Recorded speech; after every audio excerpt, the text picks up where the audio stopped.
Hello students, once again welcome back to my channel Science Learning with Sweta. It is third part of this chapter, Matter in Our Surrounding. In this video we will study about states of matter. We know if we look around us, there are three states of matter, solid, liquid और gas. ये solid, liquid और gas एक दूसरे से different क्यों होते हैं? उनके पार्टिकल्स के डिफरेंट अरेंजमेंट की वजह से वो एक दूसरे से डिफरेंट होते हैं.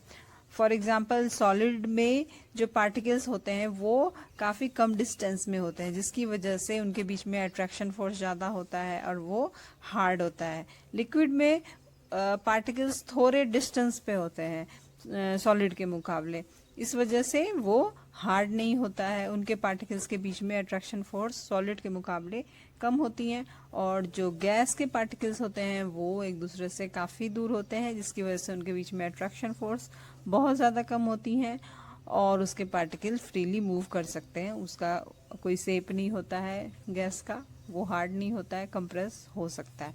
तो ये सब बातें इस वीडियो में हम लोग जानेंगे. वन बाय वन हम लोग स्टडी करेंगे सॉलिड, लिक्विड और गैस के बारे में. Observe different types of matter around you. What are its different states? We can see that matter around us exists in three different states: solid, liquid and gas. देखते हैं अपने जब surrounding में तो डिफरेंट टाइप्स ऑफ स्टेट्स हमें मिलते हैं. और वो कौन से स्टेट्स होते हैं? सॉलिड, लिक्विड और gas. These states of matter arise due to the variation in the characteristics of the particles of matter. और ये states different क्यों होते हैं? उसके particles के different characteristics की वजह से. Now let us study about the properties of these three states of matter in detail. अब हम लोग स्टडी करेंगे इनके प्रॉपर्टी के बारे में. The solid state. Activity 1.9. Collect the following articles: a pen, a book, a needle, or a piece of wooden stick. Sketch the shape of the above articles in your notebook by moving a pencil around them. क्या करते हैं कि बहुत सारे particles को इकट्ठा करते हैं. पेन, बुक, निडल और पीस ऑफ वुडन स्टिक, ये सारी चीज़ें इकट्ठा करते हैं और उसको पेपर पे रख के और पेंसिल से चारों तरफ उसके ड्रॉ करते हैं. और do all this have a definite shape, distance, distinct boundaries and a fixed volume. What happen if they are hammer, pulled or dropped.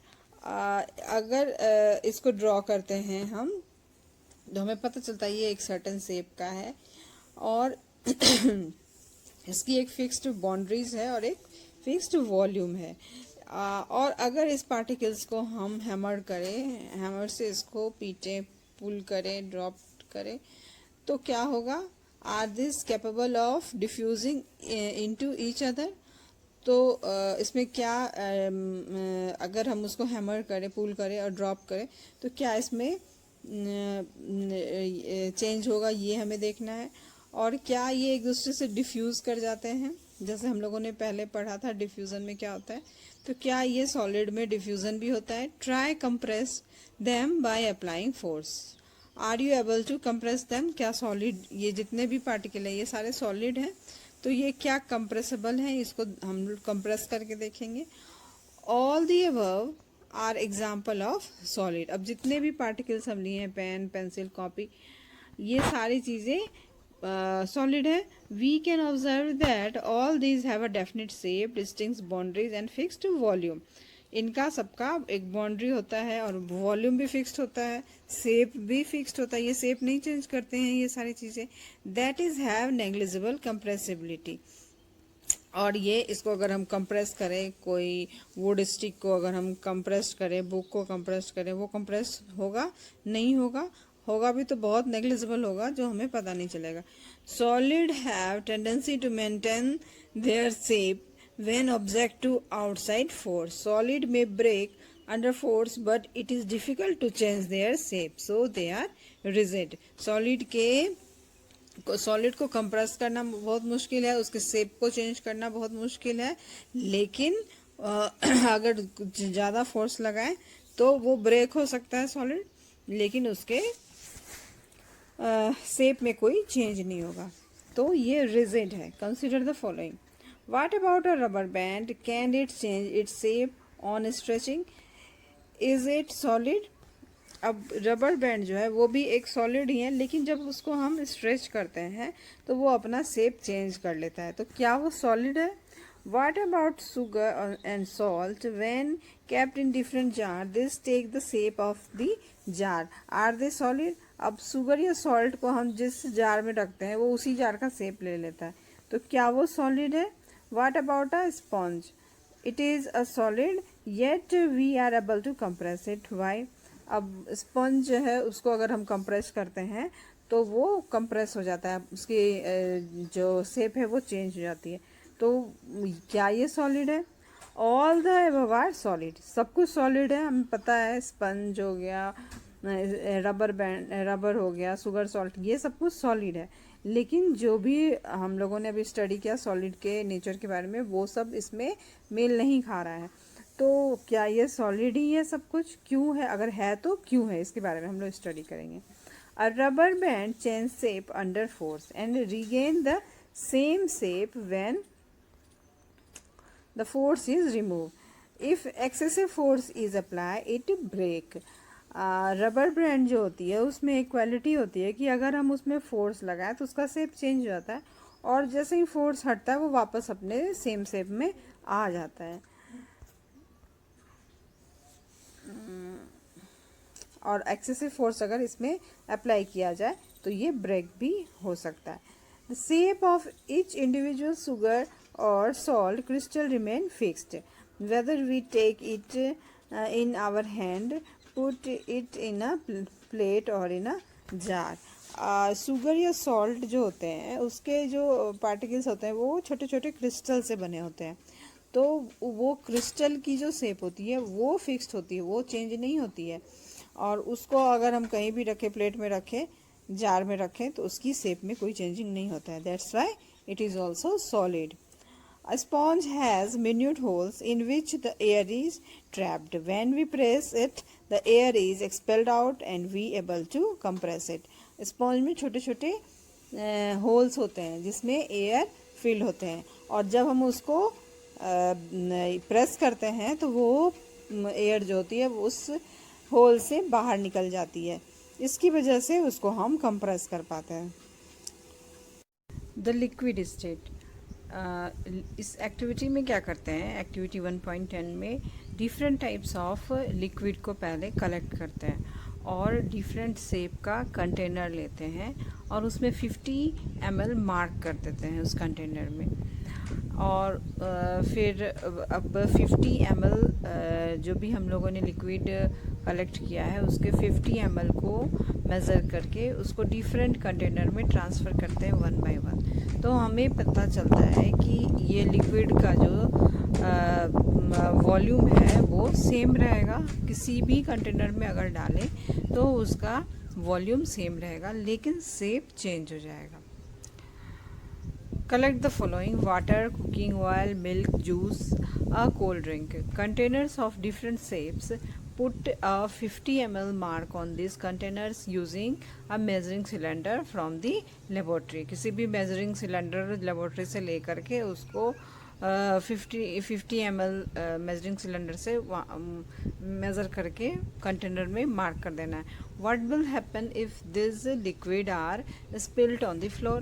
और अगर इस liquid को हम spill करें, floor पे गिराएं, तो क्या होगा, liquid flow करेगा. Measure 50 ml of any one liquid and transfer it into different container 1 by 1. Does the volume remain the same? उसको ट्रांसफ़र करना है लिक्विड को डिफरेंट कंटेनर में, तो उसका वॉल्यूम सेम रहता है क्या. Does the shape of the liquid remain the same? और क्या उसका शेप भी सेम रहता है. When you pour the liquid from one container into another, does it flow easily? क्या ये एक कंटेनर से दूसरे कंटेनर में जब हम लिक्विड को ट्रांसफ़र कर रहे हैं तो क्या ये इजीली फ्लो कर रहा है. हाँ बिल्कुल, जब लिक्विड को फ्लो कराएंगे कंटेनर से दूसरे कंटेनर में तो इजीली फ्लो करेगा। और लिक्विड का हम इस एक्टिविटी से देख रहे हैं कि सर्टेन शेप नहीं होता है लेकिन वॉल्यूम सेम होती है। We observe that liquid have no fixed shape but have fixed volume. They take up the shape of the container in which they are kept. जिस कंटेनर में रखते हैं उसी का वो लिक्विड शेप ले लेता है। Liquid flow and change shape so they are not rigid but can be called fluid.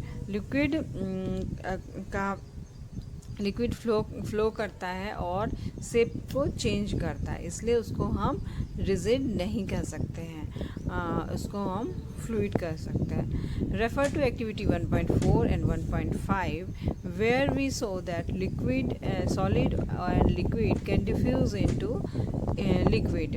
अब एक्टिविटी 1.4 और 1.5 में हम लोगों ने देखा था, 1.4 में देखा था कि अगर वाटर में इंक का एक ड्रॉप डालता है या हनी का एक ड्रॉप डालता है तो वो बिना उसको हिलाए वो पूरे वाटर में वो मिक्स हो जाता है, डिफ्यूज़ हो जाता है। और इसी तरह से अगर हम कॉपर सल्फेट या पोटेशियम परमैंगनेट को अगर वाटर में डालें, उसके क्रिस्टल को वाटर में डालें तो वो भी पूरे वाटर में डिफ्यूज़ हो जाता है, पूरे वाटर में मिक्स हो जाता है बिना उसको सेक किए हुए। तो इस एक्टिविटी से हमें पता चला था कि किसी भी लिक्विड को या फिर सॉलिड को वाटर में डिफ्यूज़ किया जा सकता है, डिफ्यूज़न हो सकता है उसका।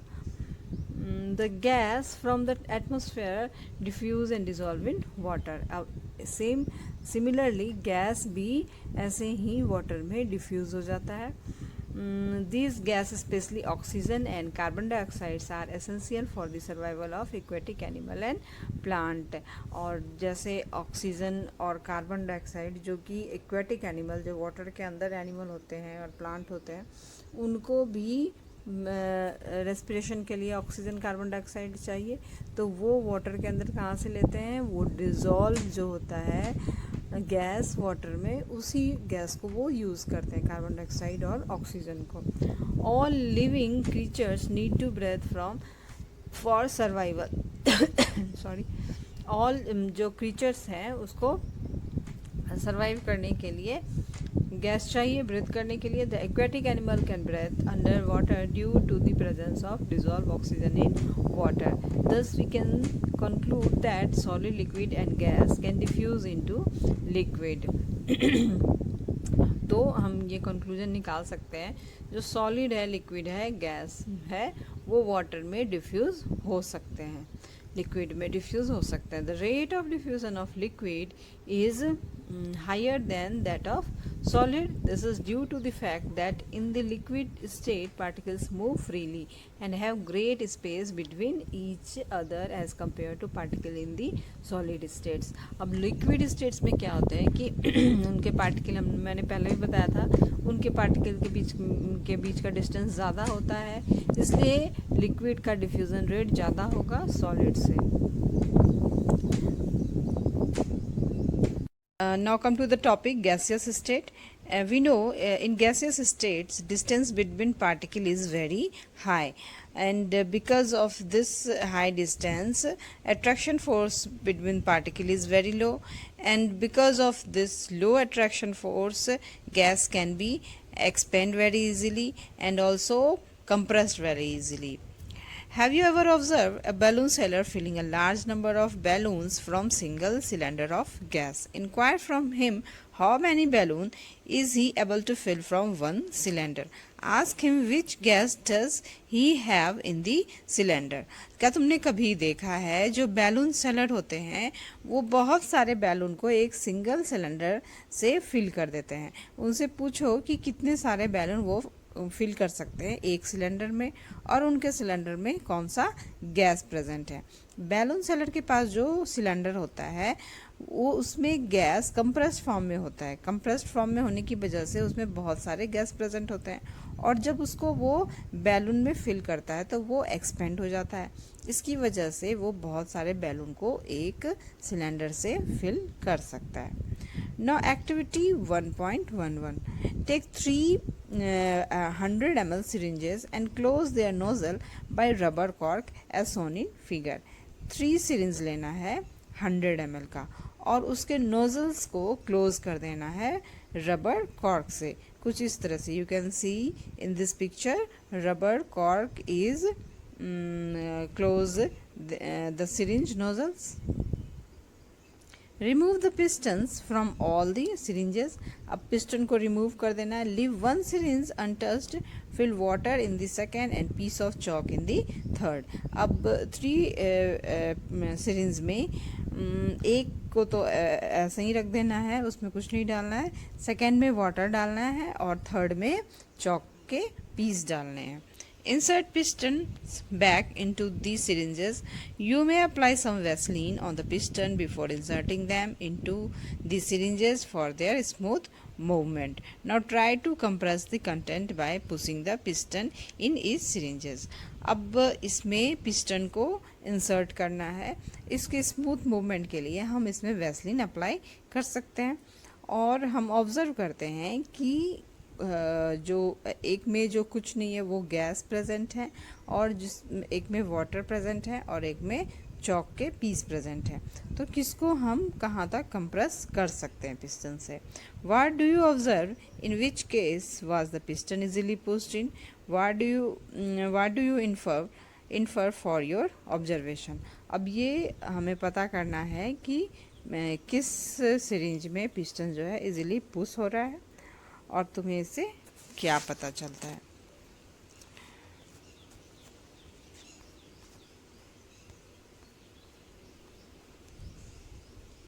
From this experiment, we get information that gas is highly compressible compared to solid and liquid. Gas को हम बहुत ही कंप्रेस इजीली कर सकते हैं सॉलिड और लिक्विड के मुकाबले.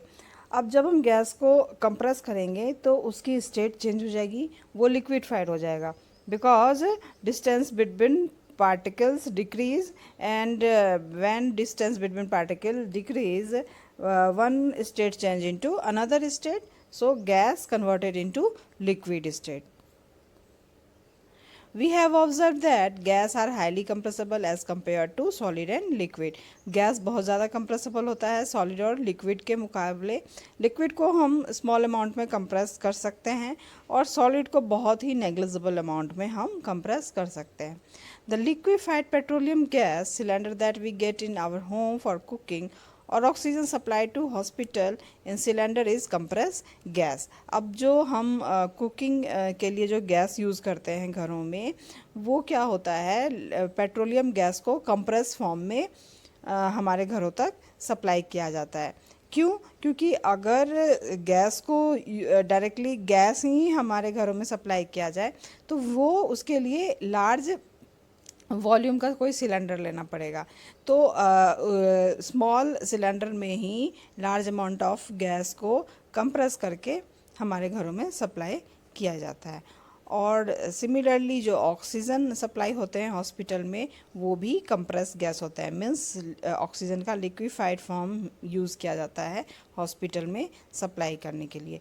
compressed natural gas is used as fuel this day in vehicles. Due to high compressibility, large volume of gas can be compressed into a small cylinder and transported easily. अब जो fuel के लिए भी हमें पता है आजकल नेचुरल गैस का यूज़ किया जाता है, वो भी कंप्रेस फॉर्म में यूज़ किया जाता है. Compress natural gas CNG. इसकी गैस को हम हाईली कंप्रेस कर सकते हैं.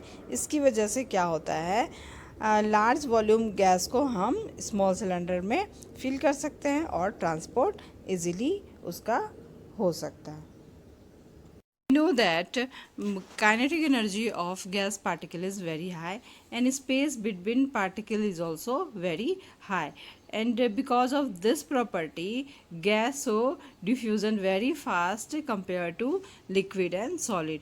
अब ये डिफ्यूज़न क्या होता है, हम लोगों ने पहले भी इसके बारे में पढ़ा है. डिफ्यूज़न होता है एक पार्टिकल्स का दूसरे पार्टिकल में मिक्स हो जाना. फॉर एग्जांपल हम लोगों ने देखा था कि कोई भी सॉलिड को या फिर लिक्विड को अगर वाटर में डालते हैं, इंक ड्रॉप अगर वाटर में डालते हैं तो बिना उसको सेक किए हुए वो पूरे वाटर को ब्लू कर देता है। दैट मीन्स उस जो इंक पार्टिकल्स हैं वो लिक्विड पार्टिकल्स में डिफ्यूज़ हो जाते हैं। We come to know of what is being cooked in the kitchen without even entering there by smell that reaches our nostril. हमें पता चल जाता है कि किचन में क्या कुकड हो रहा है बिना वहाँ गए हुए, जो स्मेल आ रहा है हमारे नॉस्ट्रिल तक उससे। How does this smell reaches? The particle of aroma of food mixed with the particles of air spread from kitchen reaches us and even further away. जो ये हमें जो स्मेल है वो कैसे आ रहा है, जो एरोमा पार्टिकल्स होते हैं वो मिक्स हो जाते हैं एयर पार्टिकल से और स्प्रेड कर जाते हैं एक जगह से दूसरी जगह और हम तक वो पहुंच जाता है। The smell of hot cooked food reaches us in second. Compare this with the rate of diffusion and of solid and liquid. अब कुछ भी कुक्ड हो रहा हो, हॉट फूड हो, तो उसकी स्मेल हमें सेकेंड में मिल जाती है कंपेयर टू कोई सॉलिड हो, लिक्विड हो, कोई स्वीट हो या फिर कोई शरबत हो, तो उसकी हमें खुशबू नहीं आएगी जितना हॉट फूड की खुशबू हमें जल्दी मिल जाएगी। Due to high speed of particle and large space between them, gas show the property of diffusion very fast into other gas. We know the space between particle is very large in gas molecules and also because of high speed of particle, जो gas के particles होते हैं उनकी speed बहुत high होती है, इसलिए ये डिफ्यूज़न बहुत फास्ट होता है गैस में। In gaseous state, the particles move about randomly at high speed. Due to this random movement, the particles hit each other and also the wall of the container. The pressure exerted by gas is because of this force exerted by gas particles per unit area on the wall of the container. You can see here, gas particle move very fast and randomly movement. Random movement तो liquid में भी होता है but इनके बीच में space कम है, इसलिए इनकी मूवमेंट उतनी रैंडमली नहीं हो पाती है जितना गैस पार्टिकल्स के होते हैं। तो इनके रैंडम मूवमेंट की वजह से क्या होता है कि ये पार्टिकल एक दूसरे को भी हिट करते हैं और जिस कंटेनर में है उस कंटेनर को भी हिट करते हैं, और जब कंटेनर को हिट करते हैं तो प्रेशर एक्सर्ट होता है गैस पार्टिकल का कंटेनर पर। Question is given here. First try this question. If you face problem to solve this question, then ask me in comment box and I will definitely help you. Rest topic of this chapter we will cover in next video, and if you have any query, any question, any doubt till now, you can ask me in comment box. I will definitely reply you. And if you benefit from my channel or my video, please share it and like it and hit bell icon for the upcoming video. Till then, goodbye.